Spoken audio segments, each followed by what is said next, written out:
Welcome to the Vergecast, the flagship podcast of phones that for sure definitely do not exist. It just doesn't exist. I don't know what to say. It just does not exist. But we're going to talk about this. I'm your friend David Pierce. Jake Kastronakis is here. Hi, Jake. Hey, good to be here. Your microphone works. Your headphones work. The camera works. People should know that this is a small miracle we've accomplished to make this happen. It is. I have some fancy technical wizardry that I've just learned that I can do in this room. So we'll see. We'll see if it comes up later. Yeah, it's going to get weird in here. Dom Preston is also here. Hi, Dom. Hey, happy to be here. We have brought you here late in the day where you are. You're in the UK. It's late. It's the evening. But Trump Mobile exists and we have to talk about it. Do you know what I mean? Like, it's just that these are the rules. I don't make them. I just abide by them. So we have a lot of news to talk about today. We're going to talk about, there's a bunch of interesting streaming stuff happening. I think this is like a sort of moment in the history of the television industry that we're going to talk about. Some stuff on Siri, some interesting politics news. WhatsApp got ads and everybody's having a lot of feelings about it. But we got to start with Trump Mobile. There is a phone. It's called the Trump Mobile T1 Phone 8002. A fact that gives me a great number of questions. And then there is Trump Mobile, the wireless carrier. Dom, you wrote the original story for us when Trump Mobile came up, kind of out of nowhere. Do you want to explain what this thing is? What did the Trump organization actually launch this week? So they've launched two things. It came almost out of nowhere. There'd been some trademark applications a few days prior, so we kind of had an inkling maybe they're working on this. But in that, like, long term, maybe we'll see something eventually. And then all of a sudden, an hour after we published the story, there the thing was. So there's two parts to this. There's a network, Trump Mobile, which is offering a single plan called the 47 plan. They are an MVNO, so they're just kind of piggybacking on T-Mobile coverage. But that's just this kind of single plan you could bring any phone you want to Trump Mobile if for some reason you wanted to, and sign up. In theory, you can do that right now and switch to Trump Mobile. I think in practice that might not work entirely smoothly, but supposedly you could. But then they also wanted to have a phone because, you can't have Trump Mobile without the Trump Mobile. And that is the T1 phone 8002. This, I feel like we know less about, in that we know a lot of things about it, but don't believe very many of them. We have a big, long spec sheet. We kind of have a picture, but I'm pretty sure it's not actually a picture of a real phone in the world. And this is a phone they claim will be made in America, or is being made in America, or will eventually be made in America, some combination of the above. And it's coming out either in August or in September, depending on which part of their website you believe. Yeah, we should say, Dom, you're not like making different guesses here about possibilities. These are all things that people associated with this project have said out loud in public. Like, it either will or won't or might be someday built in the United States is a compilation of things that Eric Trump said. Like, that's just, these are not educated guesses. That is what the person responsible for this has said out loud over and over and over again. This is what we're doing here. This is all we have to work with. Yeah. Yeah. So I think I like the way you set that up, because like the Trump Mobile piece of it is just whatever, right? Like, Jake, you wrote about sort of the economics of Trump Mobile, but basically an MVNO is not a complicated thing to do. You can just have a wireless carrier if you want to have a wireless carrier. I mean, this is also such a funny week to have launched it, because like less than a week before this, the Smartless podcast launched a mobile carrier. And like, if Smartless can launch a wireless carrier, then first off, stay tuned, Verge Wireless. It's probably not happening, but it could is the point. I will say, Nilay is not here today. He's off doing fancy people things. I pitched him on the idea of Verge Mobile as an MVNO, and he immediately greenlit it. And I am saying it in public now so that he can't take it back. This is happening. This is how he goes head to head with Brendan Carr. Because you know who regulates Verge Mobile. Yeah, we're coming. This is how we make it happen.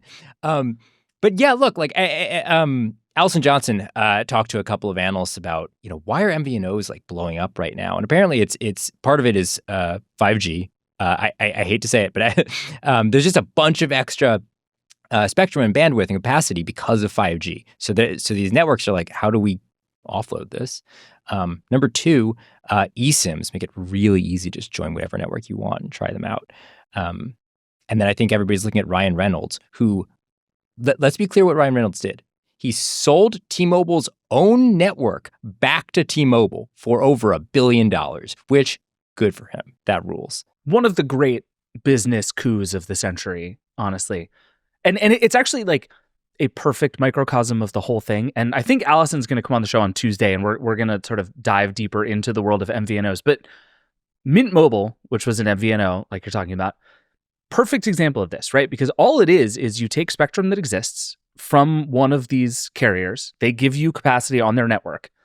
You then build whatever brand you want to around it. And all you have to do is manage like billing and customer service, right? Like the network piece of it's kind of like standing up a company on AWS, right? Like the networking is no longer the problem. You just sort of solve everything else around it. And that is all stuff you can increasingly like offload to a bunch of other SaaS things. So you just like, you sign up for 6 pieces of enterprise software and like you have an MVNO and you can just do it. And so it's becoming like a branding exercise now. And I think Allison compared it to like the liquor companies that used to just put, George Clooney's name on a bottle of liquor and call it a day. Now you can do it with a wireless carrier.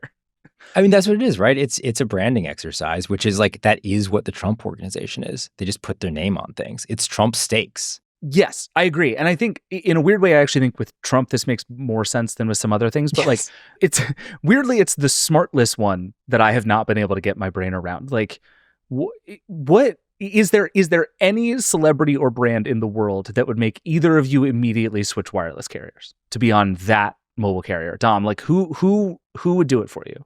The only name that is for some reason immediately coming into my mind is Kyle MacLachlan of Twin Peaks and so on. Yeah, Twin Peaks Mobile, you're in. Yeah, I'm in, yeah.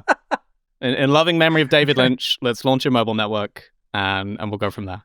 Twin Peaks also, ironically, a pretty good name for a wireless carrier. Yeah. Jake, what about you? Who would it be for you? Oh, we're going with the Rock Wireless, right? This is Dwayne the Rock Wireless. Like, it's going to be in every single movie contract that he has to be like, hello, I'm speaking to you from Rock Wireless. Can you hear me now? Yes, terrific. Of course you can. Yeah, of course. With the best connection across the 50 states. See, that's free international calling. Yeah. The thing that's really upsetting is that would 100% work. Oh, it would. He crush. would do it, and it would work. Like, you need somebody who can sell it. Yes. This is very good. But wait, we'll come back to the MVNO stuff because I think, like we're talking about, that's actually the more straightforward part of this. And Jake, Yes. you mentioned Trump stakes. Like, it's just Trump stakes. Like, it really is just a pure brand licensing exercise. And fine, if you want to overpay to say that you have Trump Mobile, knock yourself out. The service will be fine. It's too expensive. It's $47.45 because he was the 45th and 47th president. My favorite part of that, by the way, is it would have made way more chronological sense if it was $45.47 and they did it backwards just to scam you out of more money. Yes. That's true. Hate that. But we should talk about the phone. And one of the amazing Verge things that happened this week, which doesn't happen a lot, but is one of my favorite things that happens, is a piece of news drops and like a huge percentage of Verge employees all begin the same quest at the same time. And this time it was, what the hell is that phone? Because we all made the same assumption. And Dom, you got to do this before anybody, which was, we saw the Photoshop of this phone on the website and we all sort of immediately assumed, okay, it's a rebadged something. And then the internet's favorite question for several days has been, what is that something? Dom, you see more weird phones than Jake and I do by virtue of not being in the United States. How has this exploration gone for you? More challenging than I expected. I think the strangest thing about this was I did think, the moment this dropped, I thought, I can find out what this is. I can absolutely go track down what phone this is. I was like rolling through in my head all the names of the brands that I know work as ODMs and that do these off-the-shelf things. I can find a phone that has been reskinned. The weird thing is we can't. We can find a lot of phones that are very similar. A lot of phones that match everything on the spec list except one bit.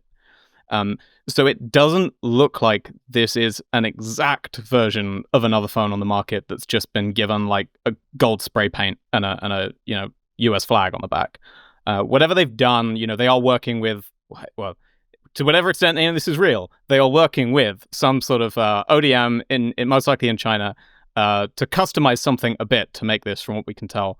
Because if there is an exact version of this phone out there, we can't find it so far. What's the closest you found? Like, if you had to pick one, where do you land? Oh, I think some of the I've never actually known how you're meant to say it, but Ulefone is always what I've gone for. I think some of the Ulefone models look very, very close. They have that perfect iPhone Pro knockoff triangular camera module.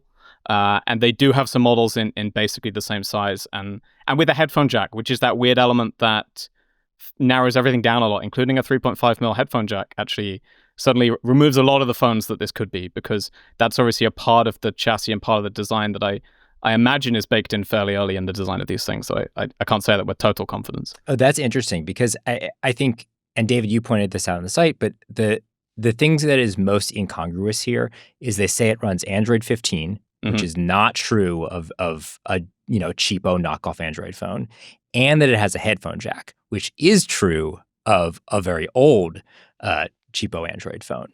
And so I also have been poking around, Dom, and you can find a bunch of iPhone lookalikes on AliExpress. And the headphone jack is the thing that I think is particularly hard to come by. Jake, you sent me a screenshot. When you say poking around, you, I believe, went to Amazon and Googled big Android phone. And that was the great journalism that Jake did. I thought that was about the right starting point. And I have now, let me tell you, it was so successful, I've repeated that everywhere. You just type in big Android phone and it gets you exactly what you want. Because it turns out that people actually just want a thing that looks like an iPhone. And you know what? That search result gets you there. I do think like what we have been finding is telling. These things cost what, Dom? Like $150? Yeah, I mean, one of the closer comparisons, like there's actually a phone that did get a real release in the US, well, almost did, it got recalled, but the T-Mobile Revel 7 Pro 5G is a pretty close match. I think the camera layout is wrong, it's not the exact same thing, but that did, have a proper price announced by a major American company, and that was $250, and it is a very close spec match for this.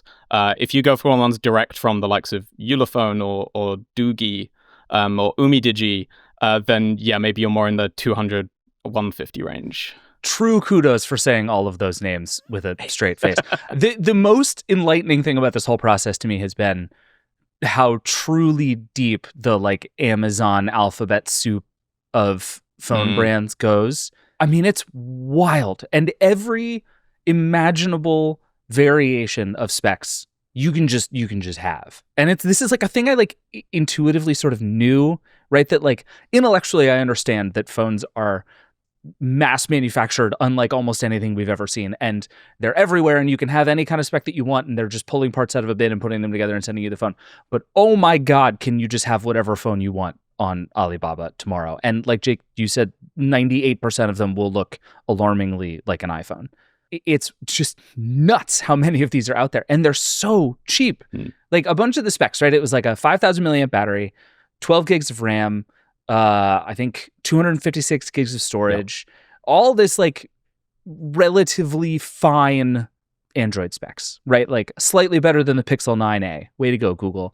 $120 in many cases. Like, I'm gonna start buying phones just for fun. Like I need to own more phones is the thing that I have learned at the end of this process. Dom, how much have you gotten a chance to try some of these like random cheapo phones? Because again, like the specs they sound delightful, and then in practice, I get the impression that they do not perform like what you would expect from those numbers. Yeah, it can be a mixed bag. I've tried a few, especially the ruggedized ones. They tend to, I think performance is usually okay in terms of them being reasonably fast to use, depending on what chipset you're going to find in there. But, once you've got the chipset and the RAM, that's pretty much baked in. The software will probably be ropey. The closer it is to being stock Android, the better a time you're likely to have. The more they've bothered to put some spin on it, the worse of a time you're going to have. You will probably be lucky to get an OS upgrade, or a couple of security patches. I would never trust these things for any sort of long-term use. They're kind of almost like disposable phones. The big thing you're not going to get is camera performance. None of them have cameras worth a damn at all. And that was the giveaway for me looking at the T1, is going through and being like, yeah, a lot of these specs sound fine. It's 120 hertz OLED display. It's got a decent sized battery. 12 gigs of RAM is more generous than a lot of these phones would ship with. Yeah. But then you get to that camera, and it's a 50 megapixel main camera with 2 megapixel depth and macro sensors. No information about what those sensors in any of this are. So that 50 megapixel is probably absolutely dreadful. There's going to be no software doing its own camera processing functionally. It's going to be doing very little to improve the image you get. Those macro and depth sensors are just dead space. The cheap end of the Android market has been throwing them on phones for years as a way to goose up camera counts. It's a 3-camera phone. It looks like an iPhone with 3 cameras. At a glance, that's a triple camera. You open the camera app up, there's only one camera mode to use. There's no ultra wide, there's no zoom. You just have the camera. The macro and depth sensor might kick in at certain points. They might just not. And if they do, they're not going to do anything you care about. Yeah, 2 megapixel macro sensor is not an exciting piece of camera hardware, I would say. No. Yeah, I'm so struck by like how many of the sort of specs that we have thought of as important for a long time, and like we talk about them in reviews, are actually like not just table stakes, but almost kind of irrelevant to a lot of this stuff now. Like you should be worried about a phone that ships with less than this amount of storage, right? And like anything below a certain number you should take as like a huge red flag. Everything else is like it's just a phone. You just made a phone. And I think we've come to an interesting space where I remember, like, I wrote this big story a bunch of years ago about this company, Blue Products, which is a Miami-based, they're essentially an importer of phones, but they were very early to this game of like essentially drop shipping phones on Amazon, and would bring them in and tweak them a little bit. And they started to do more and more over time, but they had like real honest to God performance issues because they were not using mid-range specs. And this is like in 2012 when mid-range specs were sort of a problem. Now you can get probably, we don't know what processor this T1 phone has, which is a very notable omission, but assuming it's like a middle of the road processor, you can sort of brute force into reasonable performance on Android, right? Like most things work fine because there is just enough performance headroom in even like a half decent processor that I think the like overall quality of a crappy phone has gone way up over time, which is fascinating. To get a phone that actively feels slow and laggy in that day-to-day usage, I'm not talking about gaming performance, that's a different thing, but if you want something that really feels like slow when you open Instagram up, you would have to go below $100, I think, to find something that still in feels slow like that. Anything above $100 and it's going to feel fine just for social media and email and your average app. Right. Unless you decide to just absolutely ruin the phone with bloatware and spyware and all kinds of stuff. Yes. And if I'm being completely honest with you, I think the Trump organization might do that.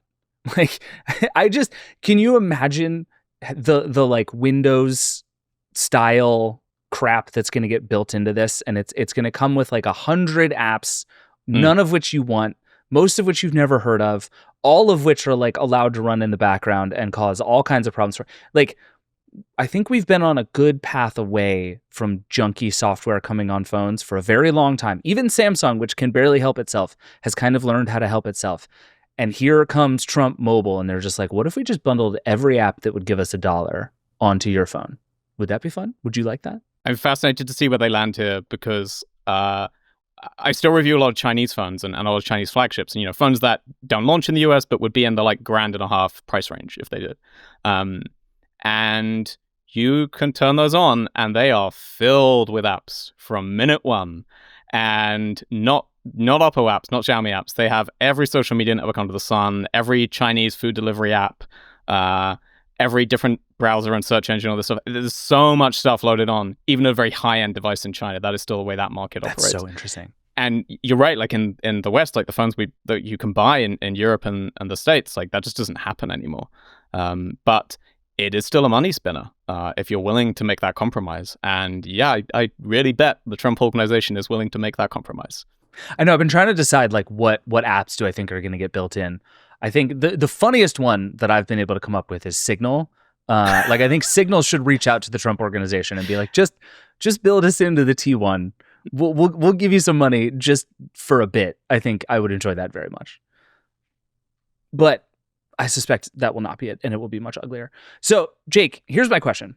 Is there any chance any of this is real? Like, the $500 T1 phone launching on Trump Mobile in September, is there any chance that's a real thing that's going to happen?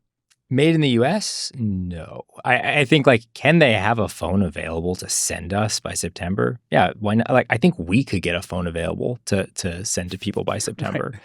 Yeah, one Alibaba order away from having a bunch of phones that we right. available. And like,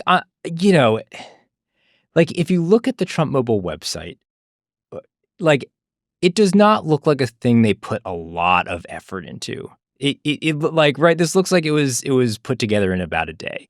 And so I'm not expecting this phone to be particularly great. I'm not expecting them to put a ton of work into making this wireless service all that exciting and appealing. I suspect they will get a phone out the door. Surely they have the resources to put in an AliExpress order. I think that is manageable.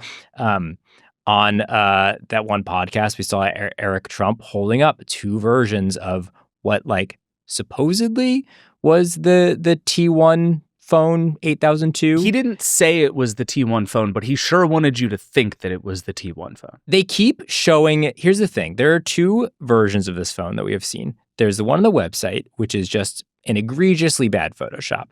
And then they keep having, there's the ones that Eric has held up, as well as the ones that they've posted on social media, which are either just iPhones with stamps on the back, or they are, the first versions of what they've imported from China. And seriously, I've been like pixel peeping on these things. They have the antenna lines in the same spots as an iPhone. They have the buttons in the same spots as the iPhone. The one thing that I have seen is that iPhones are really the only phones that have the volume buttons on the left-hand side. And I could be wrong, but all of the Android knockoffs I've seen, even the ones that are trying to be exactly like an iPhone, have the volume buttons on the right. And these ones, so I don't know. I'm not sure if that's actually the T1 that he's holding up, but maybe they'll just wave around some more iPhones. I think they're probably going to ship something. Do I think this phone is going to revolutionize the phone industry? No. Do I think this phone is going to convince Americans and Congress that you can, in fact, build great phones in the United States? I do not think so, particularly because I do not think this is going to be built in the United States. Yeah, I would agree with all of that. The Trump Organization has said to a couple of folks that their plan is to build it in Alabama, California, and Florida. Make of that what you will. And again, we should say there is a technicality by which you can get away with something like this, right? Like the rules for what it requires to be able to say something was made in XYZ place are not as straightforward as you would like them to be. Like it's all of this sort of vague language about like meaningfully changing something. So like you could bring it here and take a thing that's facing like this and turn it like this and kind of get away with calling it built in America. It's nonsense, but it's true enough that I can see how someone in the organization will get up and say with a straight face, this thing was made in America, like TM, by a very specific letter of a very specific law. This thing was made in America, and that just feels like where we're headed, and it's going to drive me insane. Yeah, I mean, there's basically kind of 2 versions. The FTC has a full made in the USA kind of system, which is quite comprehensive and challenging, and I don't think there's a realistic world in which this phone meets that, because it requires you not only prove that you've built it here, but that a lot of the parts were built in the US as well, and that is just clearly beyond what this phone could be. But there is also basically this just kind of like, I can't remember what the actual term of it is, but it's functionally made in the USA asterisk. And, it just gives all this leeway for exactly what you might have done. And it's kind of partially made in the USA functionally, but, you can blur the lines a bit on where you use that. And I imagine that's the space we're going to see them in, where there's some sort of final assembly happening in the US, even if that's as little as, putting the SSID stickers on them and shoving them in a box and calling that assembly. I mean, Dom, that's fascinating. This also gets at one of the other problems with the Trump Organization running a mobile phone business, which is who runs the FTC? right? Is the FTC going to go after Trump Mobile for mismarketing their phone? Is the FCC, is Brendan Carr going to go after Trump Mobile because they're, mishandling your data? Like, it doesn't seem like it. Doesn't seem like that's going to happen. Like, I'm pretty sure they can say it's made in America as much as they want. I do not see a way in which they could possibly get in trouble under the current administration. Well, that's because that's one of the other little wrinkles around the question of whether this thing is real is something I was pointed out to me today is that no one's been able to find an FCC ID for this phone. Interesting. And you do need one. Like, if you want to launch a phone, you've got to have that. So that could mean that this really is a full reskin. They've changed nothing of an existing phone, in which case you could get away with using that FCC ID. But as we said earlier, we kind of looked and we just can't find that phone. It doesn't seem to exist, the exact carbon copy. So then you got to say, well, either they don't have an FCC ID and they really need one and they should have it by now for a September launch, and that's going to mean there is no phone. Or you just say, well, Brendan will fix it. And, they'll skate by and it'll be fine. Yeah, we are forever watching tests of there not being any rules and just seeing what happens. I will say, the optimistic part of me thinks all of this Trump stuff is a grift, because it is obviously a grift to get you to pay too much money for a phone and too much money for a mobile carrier just to say Trump. And sure, if you would like to do that, do it eyes wide open, know what you're doing, knock yourself out. I think the grand thesis of this thing and that they're trying to do, I think, is sort of fascinating. Like a thing we talk about a lot is how bad the US phone market is because it is so controlled by a couple of companies, right? Like, most people buy their phones in carrier stores. There are effectively 3 carriers. There are not that many places in those stores. And so the US market is so incredibly small and controlled. And like, Dom, I'm forever jealous of you because you have access to just like a vast ocean of cool smartphones that for a whole variety of reasons just do not come to the United States. Part of that is like politics with China, but a huge amount of it is just the way that the wireless business works here, which is that it is completely and utterly carrier dominated. And I think if we're heading to a point where what happens at the end of all of this MVNO stuff is that everything is sort of pulled out of basically Verizon, AT&T, and T-Mobile, those companies become like infrastructure companies, right? In the way that like Google Cloud and AWS and Azure are infrastructure. You have, on top of that, lots of new ideas about how this stuff can work. We get real competition in terms of like how you manage your wireless account and the perks that come with it and all the stuff that you get by having a wireless carrier there, because there's real competition on top of this network. They can also start to make new kinds of phones. It's actually really easy to make phones. This is what we've been talking about. Like, more companies should try to make phones, but they don't, because the pipeline has just been destroyed in the United States because Samsung and Apple own it. They've just bought the wireless industry in every meaningful way in the United States. Google is like around and that's it. And so I think if there is a world at the end of all of this, hopefully a much less grifty one than the one that we appear to be in right now, that is actually like, because all of this stuff is so commoditized, we're going to be able to get more of it from more directions. I think that could be really interesting. I don't think that's where we're headed, because I think Apple and Samsung and the carriers remain way too powerful, but there is like a glimmer of a thing here that is like, I can get access to wireless networking for a small amount of money and make it accessible in whatever way I want to other people, that I think is like potentially a very powerful idea. Right now it's Ryan Reynolds and Smartless and Donald Trump. Yeah. But we're starting to see other stuff. And I think like Klarna, the buy now, pay later company, launched an MVNO this week. And it's like weird again, but like, I don't know, you can just start to see stuff happening when it's not like my entire life on my phone is not mediated through Verizon anymore. Interesting stuff could start to happen. And it's just a very straightforward shift from the consumer perspective, because if you're on Verizon, you kind of need to get your phone from Verizon 9 times out of 10, or at least that makes it a lot easier. They make it very appealing for you to do that. When you're on an MVNO, it's a lot easier to just buy your phone from Amazon and put the SIM in or activate the eSIM or whatever it is. And I think that is a shift basically the UK market went through a few years ago. I know for me, that's when I moved from, getting my phones on contract from one of the big networks.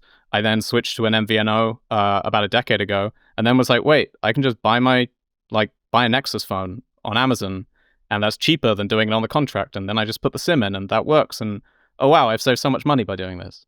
And I think that's basically the slow shift we've had. And then as soon as Amazon can be the big phone player, it completely changes who's putting phones on the market. I remember I bought my wife an unlocked Pixel 8 relatively recently. It was on this like giant sale at Best Buy, and I bought her one, and she was like blown away that I could just take her SIM card out and put it in her new phone and it would work. Like, this is going to sound insane to anyone who doesn't live in the United States, but we have been so convinced by these companies that this is like a tightly controlled thing that only a couple of companies can manage for us and that probably takes a professional to manage. No. And especially with eSIMs, like you were saying, Jake, all this stuff can just move around again now. Like there's so much potential here. I 100% agree with her. Like even when I do this with my own phones, I'm like, are they going to let me get away with it? Like it feels like open in a revolutionary way when it's actually just like, no, like this is just my data. This is my connectivity. This is my number. Of course I should be able to move it from here to here. And it is kind of a marvel that we're still able to do that. eSIM does make it a little bit trickier, but in some ways, but it also makes it a lot more accessible in others because now you can just pop over to whatever network you feel like. Yeah, there is, again, I suspect this ends closer to Trump and SmartList than it does to full democratization of wireless networks. But like, I got to have something to hope for here. You know what I mean? All right, Dom, we need to let you go here in a minute because it is late and you need to go. But before we do, what is the coolest phone you've seen recently that Jake and I are never going to get to touch in the United States? Oh, the Vivo X200 Ultra, which I wrote about on the site the other day, which I wish I had at hand. It's like in a cupboard just out of arm's reach. But it comes with this attachable camera lens, a telephoto lens that you like clip onto the main module. So you basically have this optional, not quite, but getting the DSLR quality telephoto strapped onto your phone when you want it to be. Which is one of those ideas that sounds stupid and sounds like it would be awful, and you really do look very stupid using it. It's very silly looking. But then you take the photos and you're like, it's worth it. Jake has been making fun of me for having this particular dream for like 10 years. I legitimately, I read Dom's story about this. I went, this looks insane, and then I absolutely want this. Like, this is, like it's incredible. It's like, I love that they're doing this. I have no idea why. It doesn't make any sense, but it's delightful. The Trump Mobile T2 8003 is going to have one of these, and it's going to change everything. You guys just watch. All right, Dom, you need to go. We need to take a break, and then we're going to come back, and we got so much more stuff to talk about. Dom, thank you for being here. Thanks. Bye. We'll be right back. Support for the Vergecast comes from Shopify. When it comes to growing your business, you need a partner you can count on. A partner like Shopify. Shopify is the commerce platform behind millions of businesses around the world and 10% of all e-commerce in the US. From household names like Mattel and Gymshark to brands just getting started. With Shopify, you can build a beautiful online store to match your brand style. Just use their design studio and choose from hundreds of ready-to-use templates. Or you can accelerate your content creation by taking advantage of a host of helpful AI tools and easily create email and social media campaigns wherever your customers are scrolling or strolling. If you're ready to sell, you're ready to Shopify. You can turn your big business into reality with Shopify on your side. You can sign up for your $1 per month trial and start selling today at shopify.com/Vergecast. Go to shopify.com/Vergecast. Shopify.com/Vergecast. This podcast is supported by Google. Hi folks, Logan here. And Tulsi. We're from the Google DeepMind team. We're releasing Gemini 2.5 Pro, our most intelligent model. It's now available for you to test out in Google AI Studio. It's been awesome to see what everyone's been building. From creating mini games from a single prompt to debugging 50,000 lines of code, we're excited to see what else you create. Try it out today on Google AI Studio by going to aistudio.google.com and let us know what you build.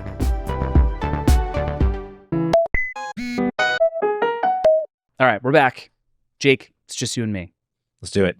Can I make a potentially insane sounding argument to you that I don't actually think is that insane? You're going to think I'm crazy, but then at the end, you're going to think I'm not crazy. I just have to clarify for the audience, this is our daily work. This is just how it goes. This is like, yeah, let's go. Let's do it. Jake edits most of my stories, and every once in a while I just appear, and I'm like, I said something absurd. Can you make sure it's as not absurd as I'm hoping it might be?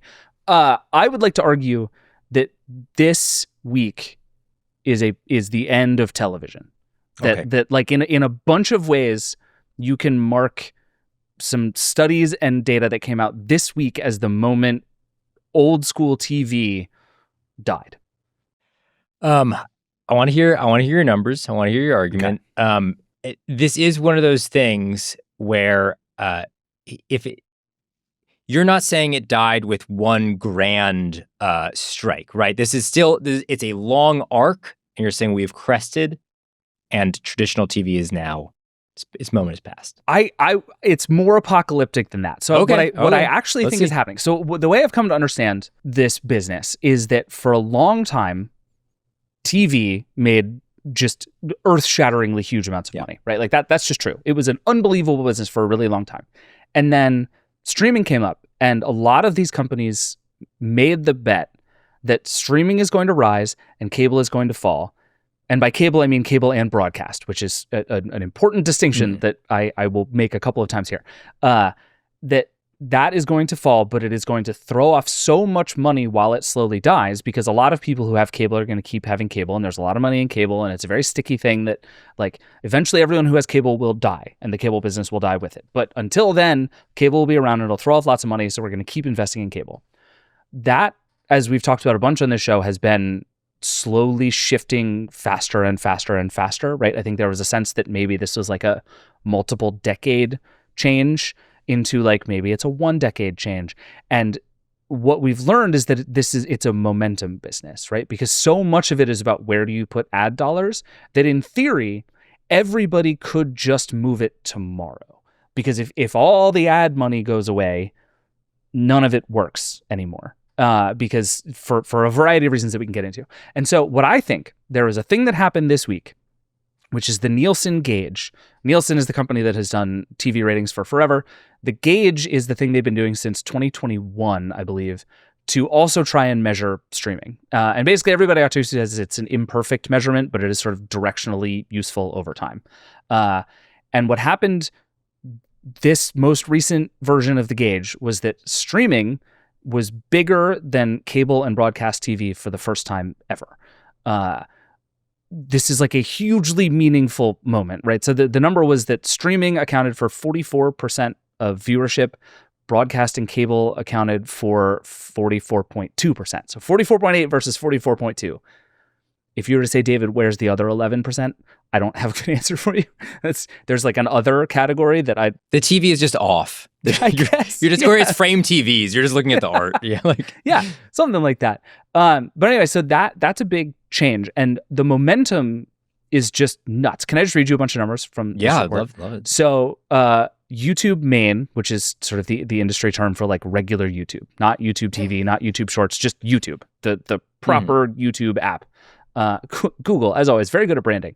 YouTube main accounts for 12.5% of all streaming, which is as big as Netflix and Disney Plus combined. It has been just dominant in this space for the last couple of years. It's up 120% in 4 years.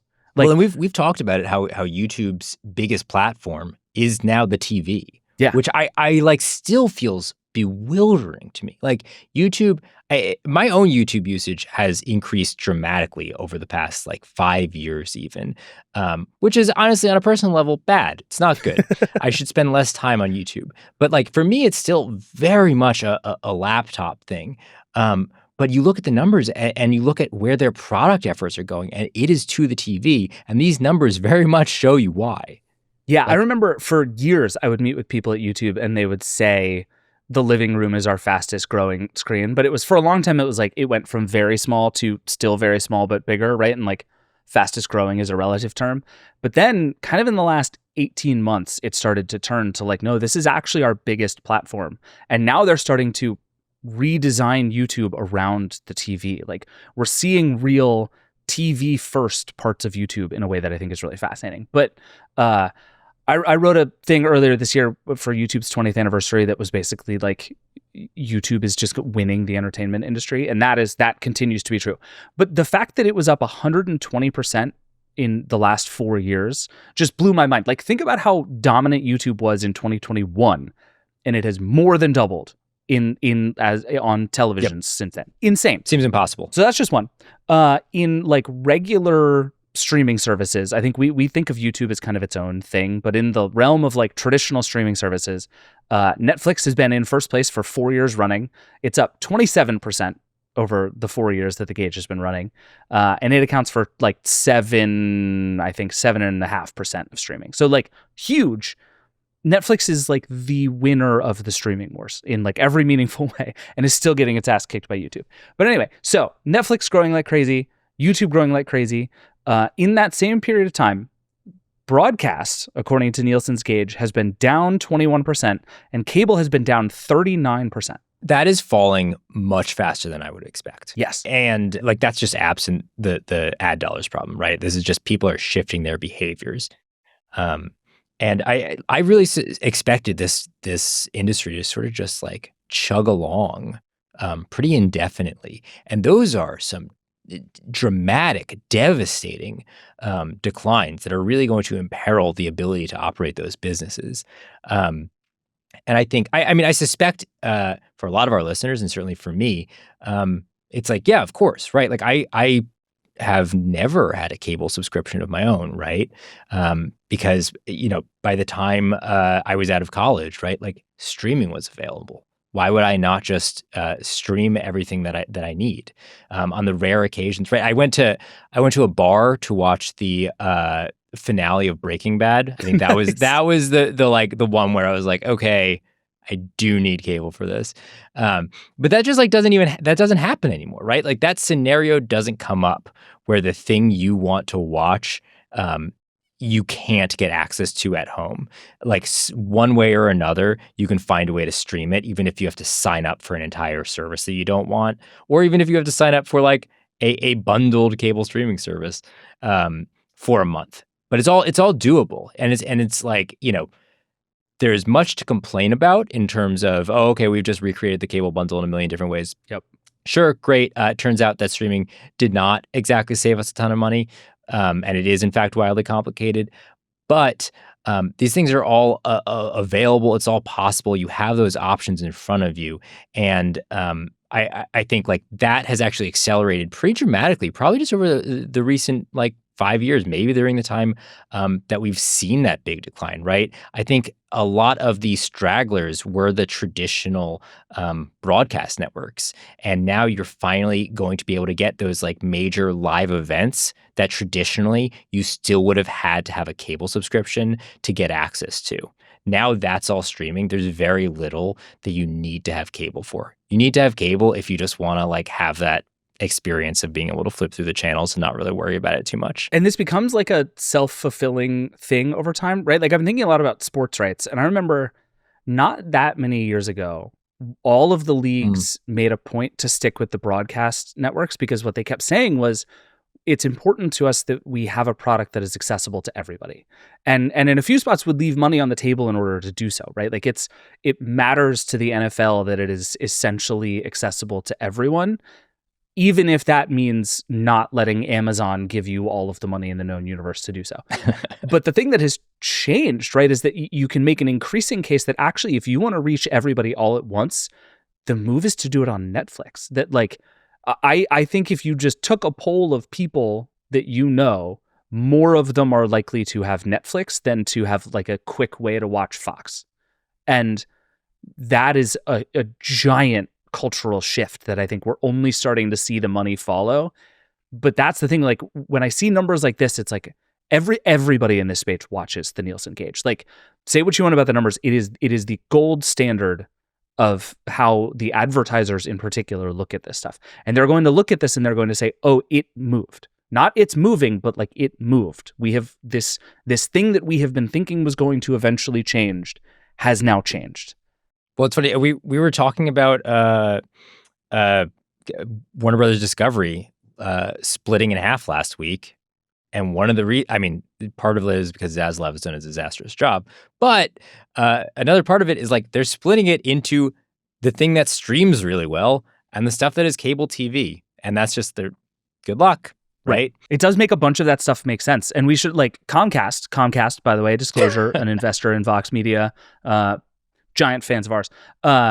did the same thing. They were like, okay, we're going to take the thing that's kind of working, which is Peacock, which is, by the way, womp womp. Like at the very bottom, it's like the lowest one that the Nielsen gauge even ranks. There's like, hey, it's that's Peacock success. and then it's other. Like, you did it. They were popping champagne bottles when they made that list. Okay, yeah. They're like, we have the logo on there now. That's all we need. But they did the same thing. They took the thing that works and then split off all of the cable companies, and it was like those companies now are just being essentially put out to pasture. Like there is this sense that not that long ago there was this belief that like, oh, we should keep ESPN because it funds the rest of Disney and it will for a long time. And that idea is just quickly going away everywhere. And this is what I mean by, I think, like, we're going to look at this as the moment it died, because like everybody has been waiting for this sort of moment of confirmation that the change has happened. And this is not young people stream more. This is not like cable nevers or this is people in America are streaming more than they are watching cable. And even Nielsen's thing, I think, was like these numbers are very close, so that like it'll probably shift, and you know, sports will start and it'll jump up again. But they were like the trend is unchanging, and it very soon will be permanent that the streaming number is higher. And once that happens, it's gonna get weirder, and like the money is going to move even faster. I do wonder if there is a floor, right? Like you still hear about like there's still some AOL dial-up customers, and they're just like it works. I'm not changing. I'm sure there's a lot of people who just have cable and they're just never going to unsubscribe. I could see it like falling to a point and just staying there steadily for a while, but honestly, it sounds crazy. It really does sound crazy to be like, actually, TV's dead. It's done. But I think you might be right. Like this actually is a really momentous occasion. You have sold me on this.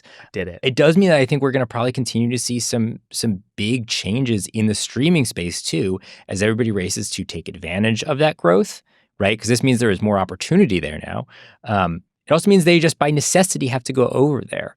One of the big things that we haven't talked about yet that I'm curious how much it is contributing to this is the fast channels. Because that feels like a relatively new trend to me. And it seems like they are you know, there are new ones launching every single week somehow. And that seem to be very popular. So I'm really curious if that is contributing to this, if part of this is that people are going, oh, I can actually just watch stuff for free. Like there are maybe even fewer ads on these free streaming TV channels. Like what am I doing with cable still? Like I'm paying $100 or more a month for this giant bundle of channels. I don't even know what's on half of them. And the fast channels feel like one of those things that's like, if you had started that, you know, at the origin of streaming services, that business model wouldn't have made sense because the ad dollars wouldn't have been there. But now that the ad dollars are shifting there, there's all kinds of new things you can do with streaming. And so I think we are going to continue to see, number one, more of these things launch, but probably some new models pop up. And I mean, we also already see this with like Netflix and basically every other premium streaming service shifting to this, like actually just watch the ads approach. Totally. And I think that, the fast channels are fascinating because they're just so easy in a way that I think we talked about this for years, right? That like the biggest problem with streaming services is it's a hell of a lot of work to figure out what you want to watch.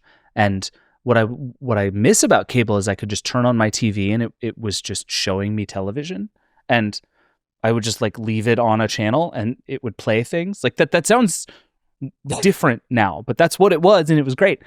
But now like the Roku channel is the 5th most popular streaming service.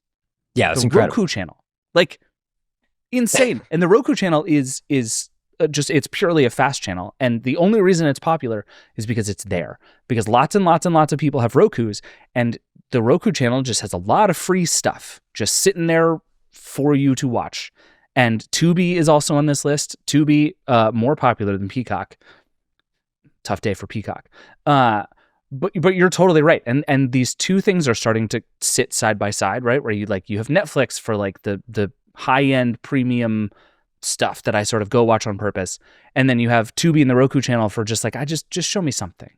And I'm consistently surprised at how much good programming is available on the fast channels. The frequency with which I will look up where I can watch a movie or a TV show, and they're like, oh, it's available with ads on this free thing. And I'm like, oh, with ads. And then it's like not even that many ads.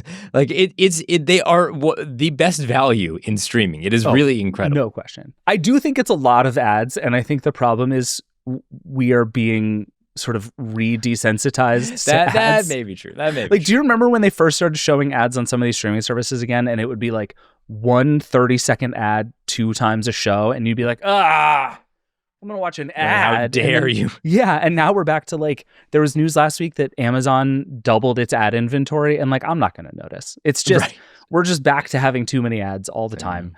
And so the one that kills me on the fast services, and I don't know if they fixed this because I either just stopped noticing it or they got better at it, but they are just trash at knowing when to insert ads. It's just like, something in their system is just like every 7 minutes, just do 2 ads no matter what is going on. And so it'll be in the middle of a person's sentence. That's not good. And it'll just be like, buy Charmin toilet paper. And then it'll go back to the person's sentence in the middle. And I'm just like, this is not a good user experience. I'm fine with the ads, but like, can we put them where they go? I've still maybe I've just been lucky. I've still had the other side of the experience where sometimes I'm like, I can't believe this ad's on this thing, and then they will show again. It's like they'll show me 30-second spot at the beginning of something, and then I just watch a 2-hour movie, and I'm like, I think you guys messed up here. Like you needed to make me pay for this. It is the greatest scam in television when they're like, we're going to show you 3 minutes of ads and then you get the whole movie ad free. And I'm just like, tight, I'm going to leave for 3 minutes. Yeah. I'm like, you guys, what are we accomplishing here? Didn't know you had this in your catalog. Like you just forgot to sell ads against this. Yep. Yeah. I'm just like, I'm going to go make popcorn and then I'm going to come back and I'm going to watch an ad free movie. Like, you can play an ad on my television while I'm not here. This is part of the thing. Like, it is true. You are not always getting the best program. Sometimes it's great, but sometimes it is, in fact, it's like that. It is the C tier of movies that are on these things sometimes. But you know what? There are a lot of good, bad movies out there. Well, you know what I mean? This is the thing. Like Netflix, you look through Netflix sometimes and you're like, I've seen all of these. I've seen and I'm like, I need that like weird tier of movies that you don't feel like paying for Netflix because not a lot of people are going to watch them. But I've seen it. You know, I know you've got. Yeah, I'm completely with you. I've watched Hot Frosty 5 times now. What's next? Okay, first of all, Hot Frosty is great. Justice for Hot Frosty. I said nothing to suggest otherwise. There are very few things in my life that I enjoy as much as that period between Thanksgiving and like December 23rd, where there's just an infinite supply of bad new Christmas movies. If you're ever like, who are these for? The answer is me. I watch them. I am the reason they keep getting made. And let me tell you, not sad. This is why streaming is winning. Because now there's more crappy stuff for me to watch. It's great times. Okay, wait. On the TV is dying. Can I offer you one more quick study on? Yeah. I'm telling you, this is like an interesting week for Oh No, TV's dead. So there's this group at Oxford called the Reuters Institute for the Study of Journalism, and every year they do a big report on sort of the state of journalism in the world. It's real bleak. It's just what I'll say about that. It's not great to be a journalist. There's a lot of stuff going on. The misinformation is everywhere. But there were a couple of interesting shifts, particularly in the United States, that I thought were very interesting and also very bad news for television. So let me just read you from this report. It says, the proportion accessing news via social media and video networks in the United States is sharply up at 54%. So 54% of people are getting news via social media and video networks being like TikTok and stuff like that. That number is actually lower than I would have guessed, but is high. And I think probably the younger the audience, the higher that number is going to be. That number, 54%, overtook both TV news, which is 50%, and news websites / apps, 48% for the first time. So now, for the first time ever, social media and video networks are the dominant place by which people in the United States access their news. And again, the trends suggest that number is only going to get even further away. TV is down 22%. Online news sites are down 21%. Print is down 33%. Like, there's only one number going up, and it's social media and social networks. and everything else. Podcasts, interestingly, hanging in there, doing fairly well, and are like more popular in the US than almost anywhere else as a news source. But again, like TV news dying. Yeah, I mean, this makes a lot of sense, right? Like the in the old days, right? But The old days of in the old 8 years days, ago. in the 8 years. No, but like, right? It was a real thing. Like the evening news was on. You had to have it on if you wanted to know it, right? That was also when they showed the weather. If you wanted to know what the weather, right? And these things become increasingly less essential. It's funny, like, you know, I don't know at what point in time I would have been like goodness, like you're eschewing the great television news in favor of some For other, sure. right, like Yeah, none of this is a commentary on quality. but by the way. it is certainly, you know, the rise of I think like social video news, like that kind of maybe spells out where some of this viewership is going, right? Like, Yep. And a lot of it is it's super creator based in a way that is very different from the sort of like giant networks that were around for the last generation. Like the whole way people experience this stuff has just changed. well, I have so many questions, and I would love to know when somebody says, yes, I get most of my news from TikTok, like what does that mean to them, right? Like does that mean that they caught a 10-second snippet of a podcast where somebody goes, you know, they just passed the Genius Act, and that's going to regulate stable coins, and then they just like swipe up.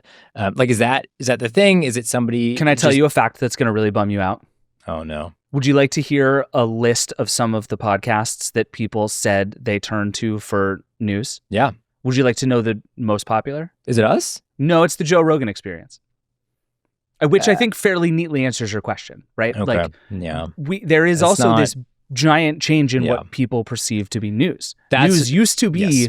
like a sort of put together report of some kind, and you would watch it at 6 p.m. and that's what the Yeah. news was. And then the news was like, I don't know, stuff on Twitter and NewYorkTimes.com, and now news is something else. And I feel like I can't even exactly describe what it is, but it is very clear that like if you're sitting there being like, I get most of my news from the Joe Rogan Experience, that is like a fundamentally different understanding of how to move through the world than I am like fully capable of reckoning with. It's so interesting. It's like, I mean, going to the New York Times in some ways feels like the same audience who like likes to play chess, and like don't get me wrong, like that's me, right? But it's like, Yeah, sure. like, yo, you could play Settlers of Catan, like you could play Fortnite. Those would be more fun.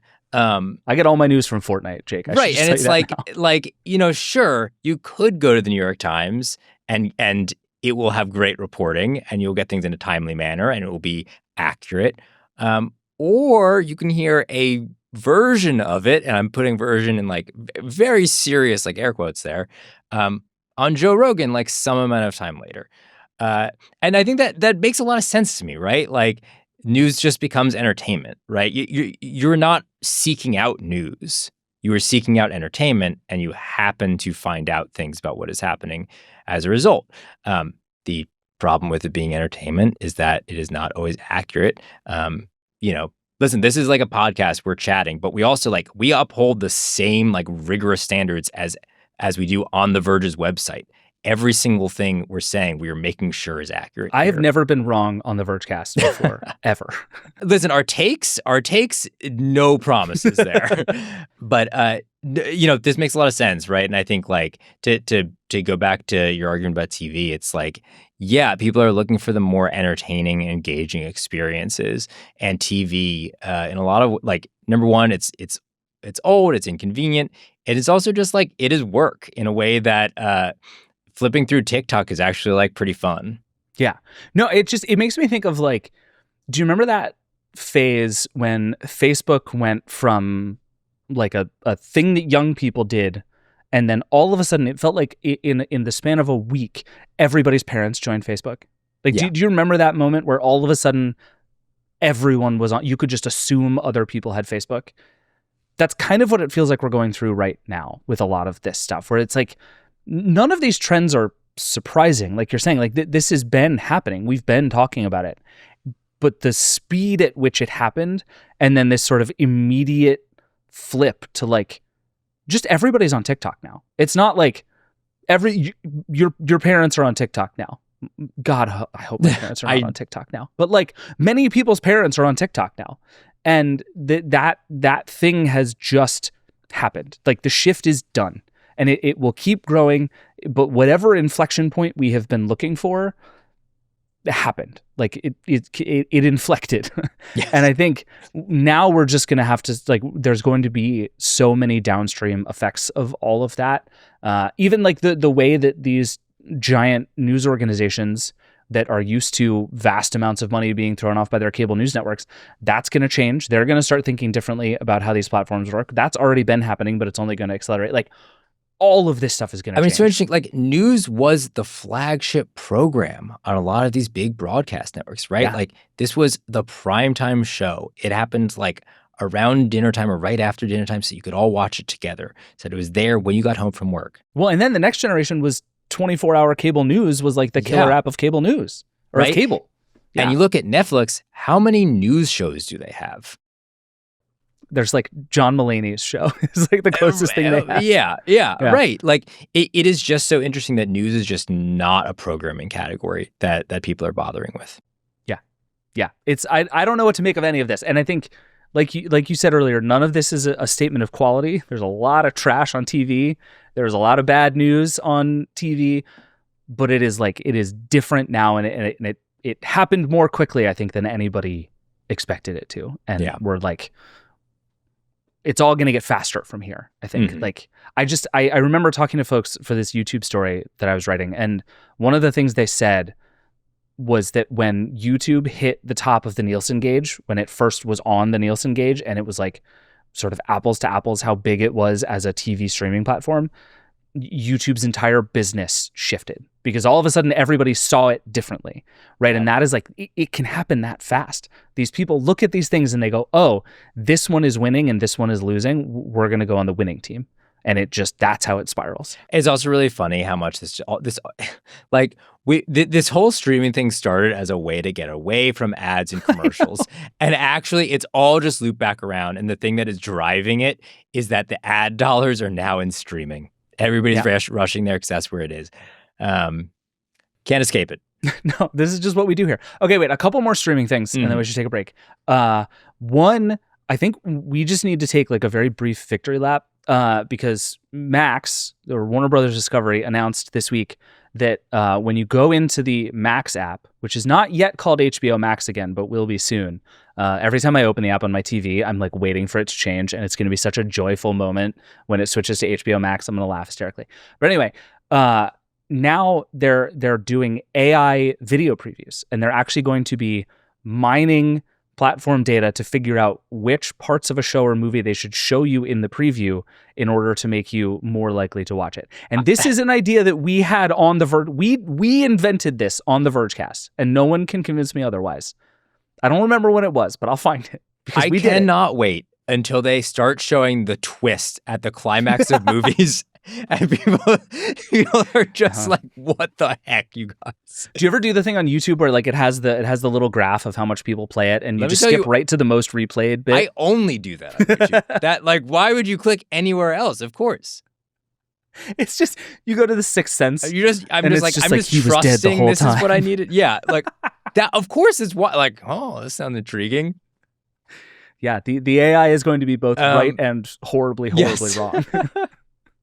And then the other one is we're going to talk a bunch about Meta in the lightning round because there was a really fascinating set of Meta news this week. But the streaming thing that it did this week was basically rename and rebrand all of the video on all of Meta's products, particularly on Facebook, as Reels. Okay, and so oh my God, me and Barbara Krasnoff on our team tried to get to the bottom of this a few months ago. We were trying to figure out like the different video products and what happened when you put. And Facebook had at least 3 different video products. Oh my God. And I want to be clear, they looked the same, they worked the same, they were accessible through the same apps. They were just in different places. And we emailed them, and I believe they were like, yeah, some of them will play content from the others and others won't play content from the others. And so they're sort of different silos, but they're not different silos. Jake, are you saying we deserve credit for this too? Did we do this? When you emailed Meta, somebody sent that to Mark, and he was like, "That's a good idea, Jake. I should do that." I'm not sure. I'm not sure what was ever happening over there. I don't know how they were operating this. It was the most confusing way to operate 3 video services, I guess. I don't know how this emerged. And so yes, finally, here's the thing. It like on one level, Facebook says all video is now Reels. It's like, oh man. But on the other, it's like, no, like actually this is like so much more sensible than what they were doing beforehand that I'm actually like, thank goodness. Like, even if this means the real situation might be worse because it's going to be flooded with more stuff, it's like, it was way too complicated beforehand. Oh yeah. I think the most problematic outcome of this is I think it makes very clear that Facebook's future is just as a video player. That seriously, like I think Facebook is going to be, it's going to be groups, it's going to be marketplace, and it's going to be a video player. And I think the idea of Facebook as like the repository for all of the video created elsewhere on Meta properties is their best idea about how to bring people back to Facebook. Will it work? I don't know, but I think that is pretty clearly where we're headed. And this gives them a way to just like pour everything back into Facebook. Because again, Facebook is very important to Mark Zuckerberg in a way that I don't think any of the other products are. And they will do everything they can to get people opening the Facebook app as often as possible. Just one other thought on this is I think it's very important to Facebook and to Meta at large to be competitive as a video platform. And I've written about this a bunch, but like anything you can do to juice view counts, you will do. And so for Meta to take all of these disparate video platforms and just roll them into one is going to make all of the numbers look bigger, and it's going to make it a much more compelling appearing creator platform. It's going to make it seem like reach is much bigger. And so like one of the things Mark Zuckerberg has been saying is he wants Facebook to be culturally relevant again. I think that might be impossible, but I think you can juice video numbers in such a way that will suggest cultural relevance. And that might be all you need if the goal is to just make a lot of money. This tracks to me. I think maybe I'm underestimating them. I'm not convinced this will necessarily work at least in a good quality way. But I think this actually loops all the way back to the YouTube TV stuff that we were talking about. Do you want to juice engagement? Do you want to juice time spent? Have people watch videos all day, right? 100%. YouTube, they changed their algorithm to promote longer videos. Okay, great. Now the videos are longer. Now they're better on TV. Now people are watching more YouTube on TV. You should make your videos even longer because people are sitting back and watching them. It is just a cycle that keeps going. And now this leads to YouTube usage being super high. And part of this is not necessarily because people are just changing their watching habits. It's because there is just literally longer things that they can watch on YouTube in a way that there weren't 5 or 10 years ago. Yeah. And so, yeah, like Facebook, you want more people using Facebook for longer? Great. Play them more videos. I mean, that seems like the only idea anyone has in the tech industry right now is like do AI to it or more videos. Those are the moves. That's what we're doing here. Those are our new Vergecast segments. Do an AI, more videos. I mean, that's not bad. That's where our growth is going to just go through the roof. Everybody's going to hate it, but they're going to be stuck here with us. All right, we need to take one more break. Then we're going to come back to the lightning round. Be right back. Support for this show comes from Salesforce. You might remember a time not long ago when AI wasn't all that helpful. But today, Agentforce, the powerful AI from Salesforce, can analyze, decide, and execute tasks autonomously, operating at speeds and scales no human workforce could match. These AI agents represent a new world of digital labor that not only handles monotonous, low-value work, but orchestrates and carries out high-value, multi-step tasks. This isn't just another step forward, it's an enormous leap, redefining how work gets done and what's possible for businesses and their employees. Agentforce is adaptable, autonomous, and proactive, and, of course, totally integrated into Salesforce, so they're truly part of the team. That way, you and your employees can focus on the tasks that actually move your work forward. Agentforce, what AI was meant to be. Learn more at salesforce.com IBM.com/agentforce. Support for the show comes from IBM. Bigger isn't always better, especially with AI. Supersized models can drain your budget fast. Smaller ones are smart and can help cut AI costs up to 90%. Right-size your models at IBM.com. The AI built for business. IBM.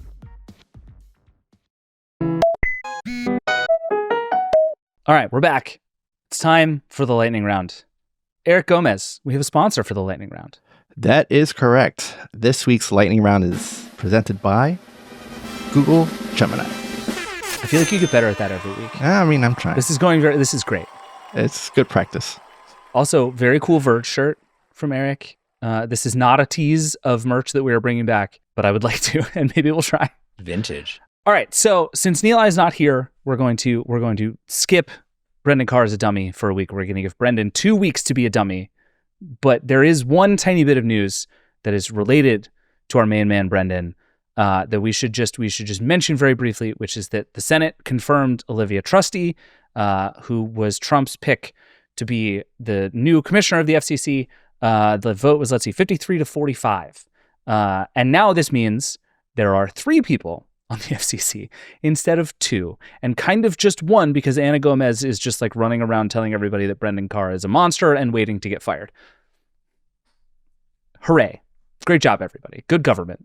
Yeah, this actually has a big impact, right? There is now a quorum again, right? Because before they fired too many people. And so there just weren't enough people for the FCC to actually officially, legally get things done. Right. Now there's 3 of them. Now they can. This is like a slightly weird process.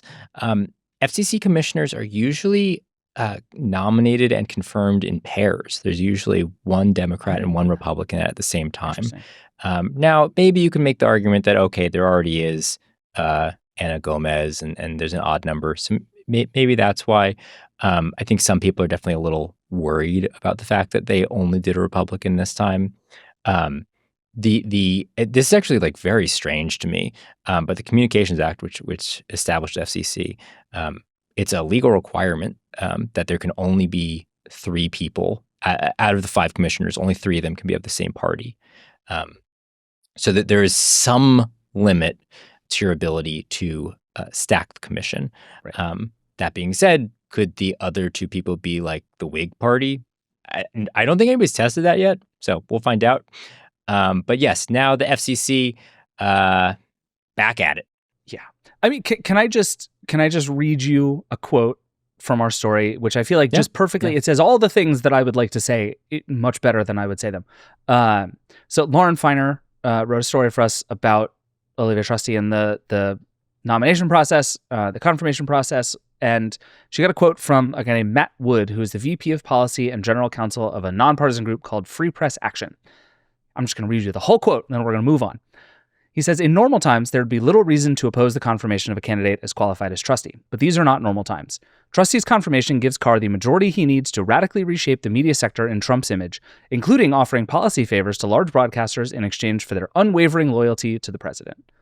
I agree with every single word of that, and that seems to be what is going on. Let's move on. We'll come back to this. We'll just end on that light note. Brendan Carr remains a dummy. We'll get back to this next week. And now an empowered one.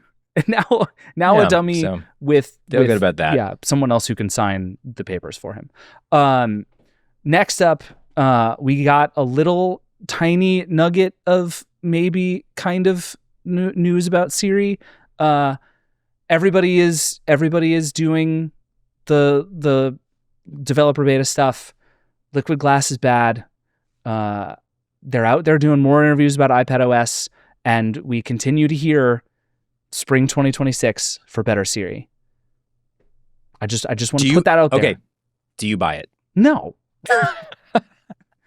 I thought there'd be some equivocation there. I don't either. Right? Like spring 2026, that sounds like maybe an internal target. It also just seems very weird to me, the idea that they would drop such a major feature so late in operating system's release cycle. I think if you were to say, would I bet on fall 2026 with like the next round of software, I would say more likely, because it seems possible to me that they will have had a lot of time to do the work. They are going to ship some of the features, but not all of them. Like, I think it's possible. Developers will have had another full year to do the app intent stuff that I think is going to make a lot of the stuff work, like we talked about last week. Maybe I would believe that, but I think you're right. The idea that they would just like ship this thing in March as a like 0.4 update does not, I don't know, just doesn't pass the test for me. I don't buy it. Neither do I. One thing that I think is also going to be really tricky for Apple going forward is, they have been breaking from this a little bit, but traditionally they release software once a year, right? And they have some small updates here and there, and that has been breaking. That has been breaking a little bit. Where they'll do like a little bit of an update in the fall, maybe a little bit in the spring, but basically it all comes once a year. And I think for the AI world in particular, which is moving so fast, and which is seeing like some really material leaps from release to release, where it's like something can go from like, oh, AI can never do that, it's so broken, to like, oh, it can like kind of do that, which, to be clear, is meaningful. In a couple months' time, like Apple really puts itself at a pretty big set aside that they have to just make Siri work, which apparently is a monumental task, right? Just being able to keep up with all the other, AI players, they're putting themselves at a really big disadvantage with the way that they make their products and ship so infrequently. So I look forward to seeing if they can meet this, reported internal date. I suspect later in 2026 feels more likely to me, just given how much they've been struggling so far. I was talking to somebody the other day about all of this, and people have been throwing out the, they should just kill the Siri brand thing for a while. And I just asked somebody, I was like, well, you're a product person, would you get rid of the Siri brand? And what would you rebrand it to? And they were like, dude, Spotlight. It's sitting right there. People like Spotlight. People know what it is. People understand how it works. It's not trying to do everything, but it is trying to do all the things that people actually want. Just call it Spotlight. Like, you don't even have to retire Siri. Just keep adding features to Spotlight. And I was like, oh my God, that's it. Like, I don't think that's going to happen, but I kind of think that is a brilliant idea that I wish I had I love it. on my own. All right. Next up, some news that caused some surprising amount of both consternation and funny jokes on the internet this week. WhatsApp is officially getting ads. Ads are coming to, let's see, if I remember this correctly, there are going to be ads in the status sort of story screens that I sincerely believe no one ever looks at. There are going to be promoted channels in the channels interface, which I think is actually growing pretty fast. From what I hear, channels have actually been a pretty big hit, especially globally. So notably, the place that ads are not is in your chats. But this feels to me like maybe not the beginning of the end of WhatsApp, but the beginning of a very different WhatsApp. Well, this is also, right, like the founders famously never wanted ads in the app. And like, look, like they had just watched Fight Club. They were like kind of like on one, and they were like, ads are the death of humanity. Like it was like a little dramatic. And like it's ads bring us a lot of free stuff. It's all right. But it is true, right? I think they did have a pretty singular point, which is that like a chat app is really intimate and personal. These are all of your friends. They're people you know and care about. Having ads inserted between that is actually pretty disruptive. It's jarring. It changes the experience in a material way. And while Meta has not yet, gone and done that, it's starting. It's happening. They went, hey, we need to make some more money off WhatsApp. How are we going to juice it? The obvious answer, it's ads. Right. Yeah, I mean, there was the business chat thing that I think has turned into some of a business for Meta, but this is also like, clearly, this is the thing that Meta does best is ads at massive scale. And this is also the thing that Meta is best equipped to do from an advertising perspective, which is advertise for businesses next to other businesses. Like that's what Facebook ads are.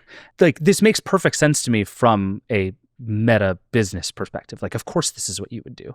And it is probably the least intrusive thing they could have done in WhatsApp, but that's a really high bar, right? Like it's all pretty intrusive. And I think there was an interesting thing that it had to note explicitly which is that it won't use your messages or your information to inform and tune the ads.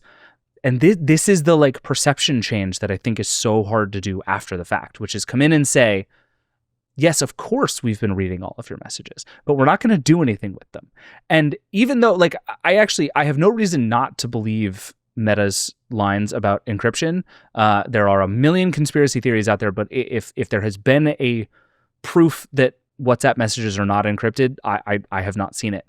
So I will assume that they are.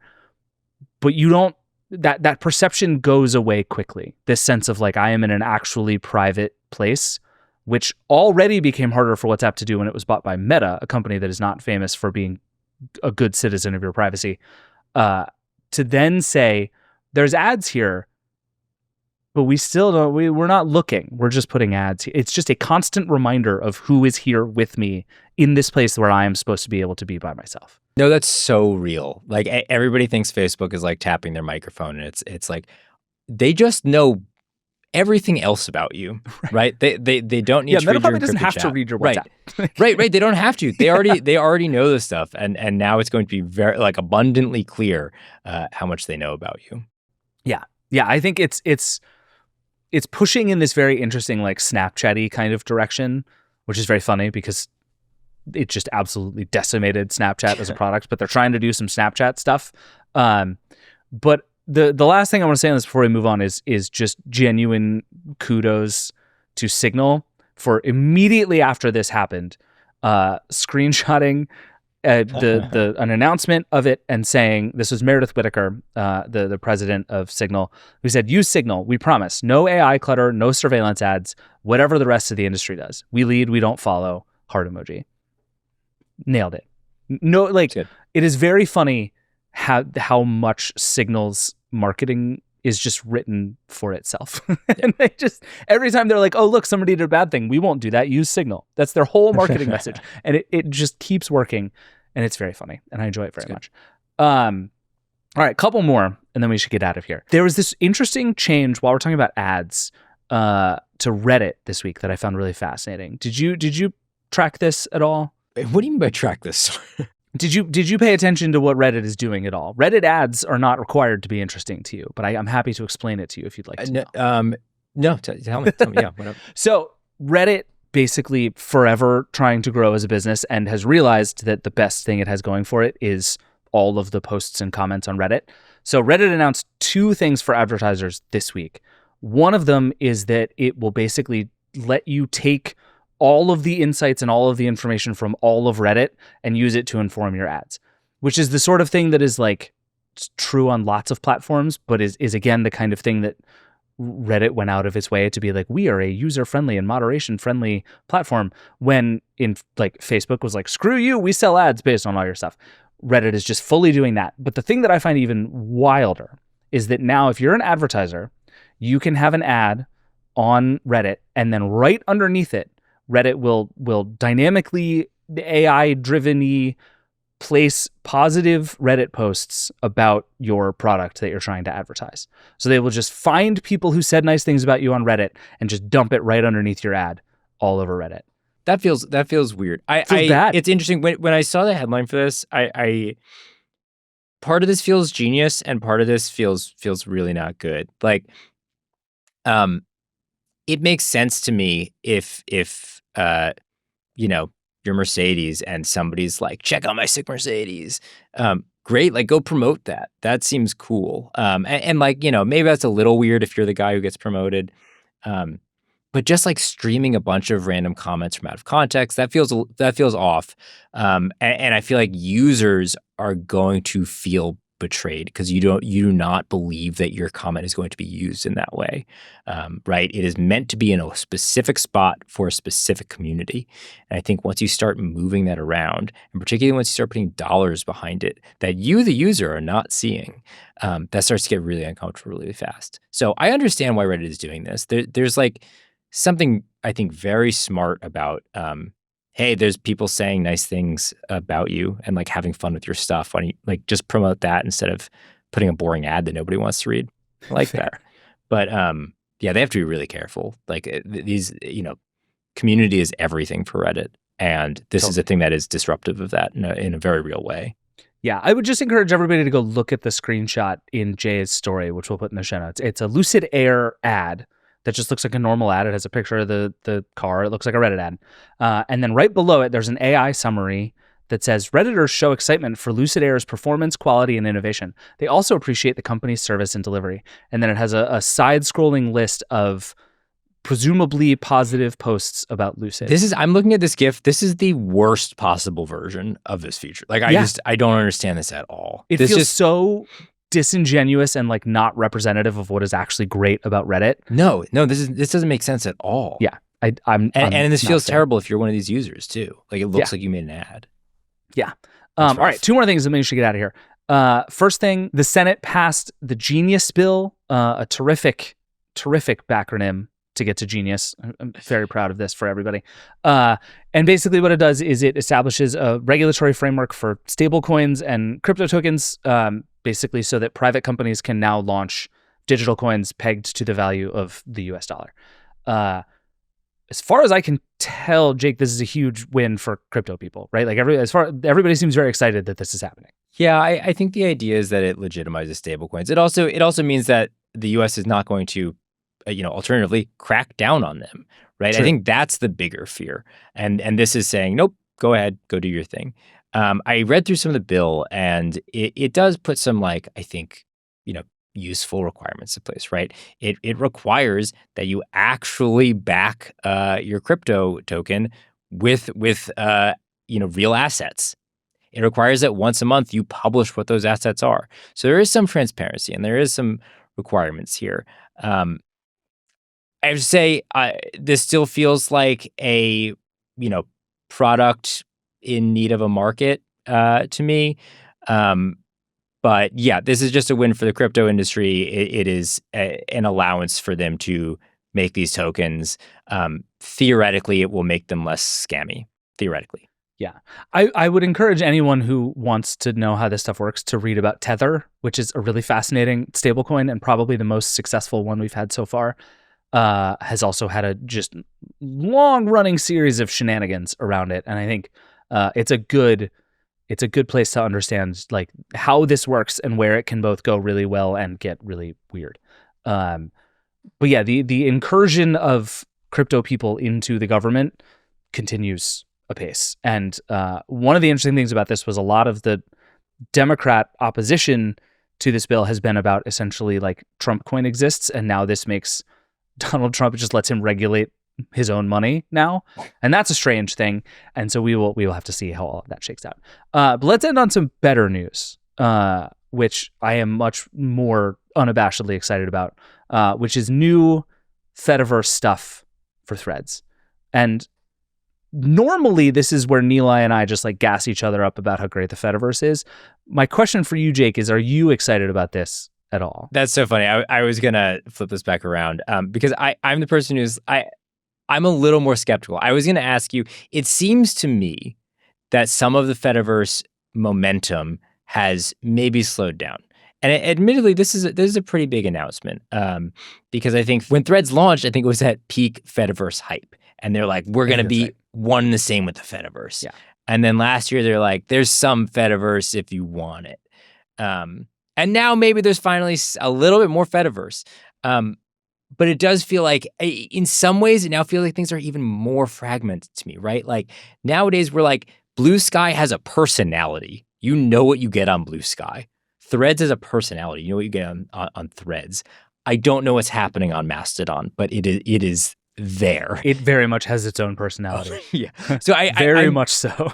I think honestly, it is encouraging to me to see that Threads is still pushing forward on this, because I could very easily have seen them just being like, and letting it drop. But I am curious from your perspective, somebody who is following the Fediverse stuff much more closely, how you feel about the momentum for the Fediverse right now. I'm torn. So the news, we should say, was essentially now there is a semi-dedicated feed in the Threads app for Fediverse posts. And I say semi-dedicated because it's a feed within the following feed. So if you want to get there, you have to open the app, go to your following feed, and then there's a little menu at the top that shows you Fediverse posts. And you tap that and you go to the Fediverse feed. So it's there, and it is like front-ish and center-ish, but it's not like full Fediverse integration with the For You feed on Threads. But it is a meaningful integration of like now you can see Fediverse posts inside of Threads, and that's a real thing. What I find more maybe not alarming, but potentially worrisome is talking to Peter Cottle, who's a software engineer at Meta working on a lot of this stuff, and seems to be kind of the spokesperson for a lot of Meta's Threads work and Fediverse work. Meta doesn't seem to know exactly what it wants to do here, which I think is really interesting. There's one vision of the Fediverse that is like perfectly interoperable, interconnected everything, right? Like I can post from one place to another place, you can like it and I'll see it, and we can have a sort of cross-platform conversation. And like, what if Facebook was the internet is like that way of thinking about it, right? And that is exciting, but also complicated. And then there's another version of the Fediverse that is basically like there are just a million things in a bucket, right? Everything is content, and newsletters are a type of post, and images are a type of post, and videos are a type of post, and podcasts are a type of post. And all those posts go into one giant database of posts. And then the cool thing about the Fediverse is you can build any kind of app you want to both create and consume those posts. That's a very different idea than the sort of completely interoperable social network, right? It's a like content machine that is not run by one company. Both very cool, very different. And Meta does not seem to know which of those it wants Threads to be. So right now it's much more like the Fediverse feed in Threads is basically like an RSS reader for Fediverse posts. And that's not nothing, but it's not a completely interoperable social network. And then on the flip side, they're starting to do some of this work where like if I post and you like something in a Fediverse app, that comes back to Threads, but that continues to be kind of messy and weird. And so we're at this point now where somebody needs to decide what we're doing here. And I think I have thought for the last year it would be Threads, that just by virtue of its size and by virtue of Meta's importance to the internet, Threads would dictate a lot of things. And from what I've heard from Fediverse people, the Threads folks have actually been pretty good citizens of this. They have worked with the protocol. They have played by the rules. They have been, useful members of different systems and actually part of meetings rather than just like coming in and dictating how all this is going to work, because the platform's huge. But at some point, somebody has to just look at it and be like, here's what this is for. And I still don't see that. And I worry even talking to them that they don't know what it is. And until someone decides what it is, it's going to keep kind of being nothing. And part of me is that like at this point now, we're 2.5 years into the sort of post-Twitter era, and it doesn't feel like we've made progress. And I'm sort of like, what if we just had an answer? Like, I don't even care what it is. Just pick one of the things and start doing it in a like powerful mainstream way. And instead we're kind of like, we're half answering 100 different questions. No, I think that makes a lot of sense. And this is what I think is so strange about the current state of the Fediverse. In some ways, it feels like there are more Fediverse products, and in some ways they feel more siloed to me, right? Somehow we've ended up in a universe where I can go on these different networks that accomplish the same thing, that are all allegedly interoperable, but most of which are basically just the one network. I think with Threads, it's like, just do it, right? Like, why? Like, you have this technology, you have a giant team, just do it, right? And I don't quite know why they haven't. And I think maybe this is because they haven't quite figured out how they want to interact with the Fediverse, what they want their Fediverse input to be. This is the thing, right? It comes from a very big company that has its own interests. And there's a lot that they have at stake there. And so it makes sense that they're taking a slow approach, but I think that also just makes it so much more complicated for every other player in the space because you just don't know what they're going to do or when they're going to do it. And I think, this does feel meaningful to me. It feels really meaningful to me that they are continuing to build this, that you actually will be able to get Fediverse stuff. And it's just one of those things where it's like, oh, it's in a sub menu. Right. Like, it just feels like it's very hard for me to imagine Mark Zuckerberg, who is desperately committed to get people back on Facebook and integrate ads everywhere, also being super enthusiastic about the idea of more interoperability with other platforms, right? And I've hit this point now where like, as far as I can tell, which is frankly not very far, to do the Fediverse inside of Meta is like one of those things you're doing and kind of hoping Mark doesn't notice. And that's just never where you want to be with this kind of thing. And so I think I sincerely hope I'm wrong, and I sincerely hope there's a lot more coming. But this is one of those things that like I'm psyched this is as far as it has gone, but it doesn't feel like enough to me yet.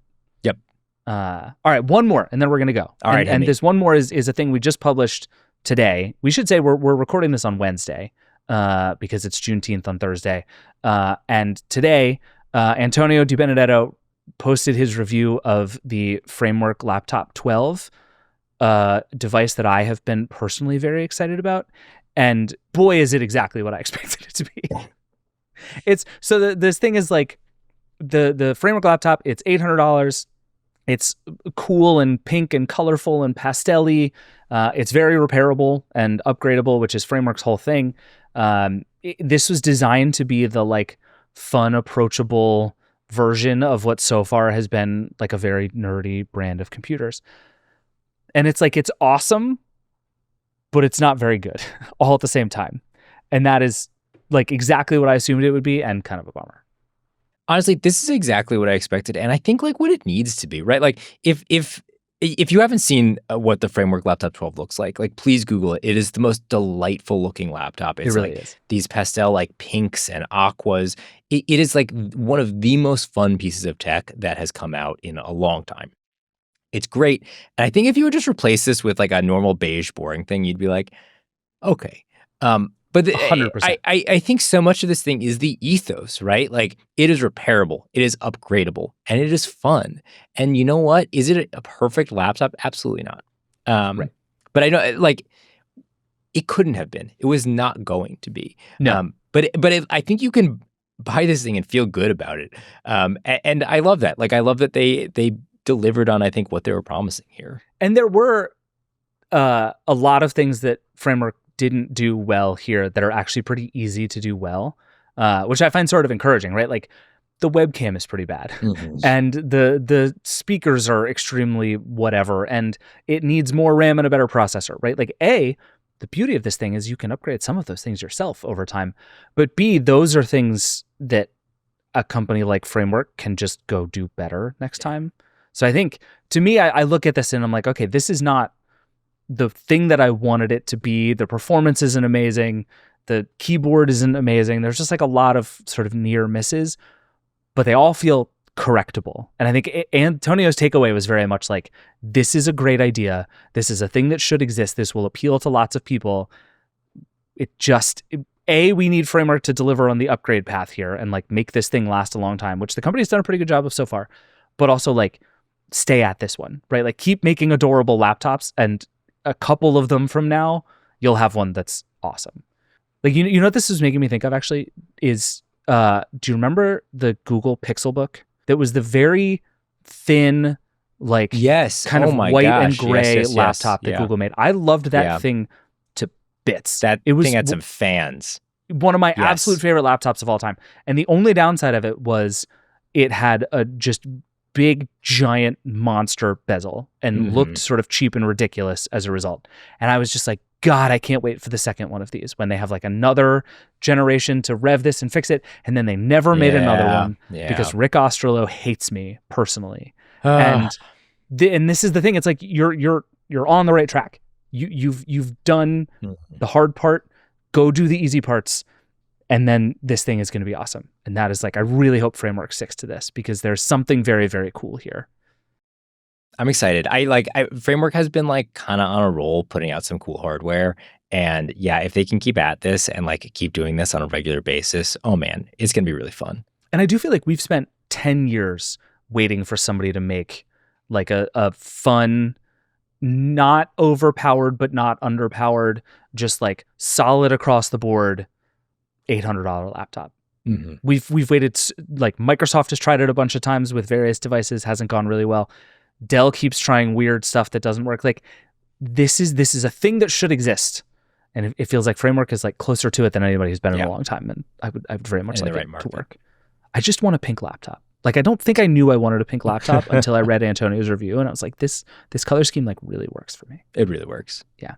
All right. We have gone way over. Jake, it's been a delight to do this with you. This is good. I'm now like nearing the end of my time on the Vergecast before I go on parental leave, and I'm starting to have real like graduation sadness. It's like I'm never going to see my friends again. This is terrible. We're taking your keys away. You're not going to be allowed back in the Zoom. I honestly think it's possible that I'm just never going to be allowed to do the Vergecast again. Everybody's going to realize it's much better once I'm gone, and it's just going to be 4 hours of Brendan Carr as a dummy every week, and that's just what we're doing here.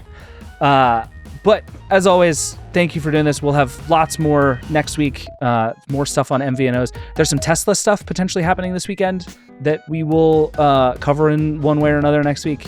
But until then, keep it locked. Rock and roll.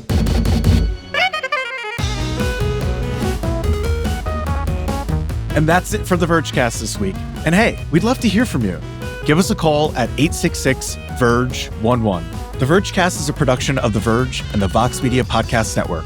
Our show is produced by Will Poor, Eric Gomez, and Brandon Kiefer. And that's it. We'll see you next week.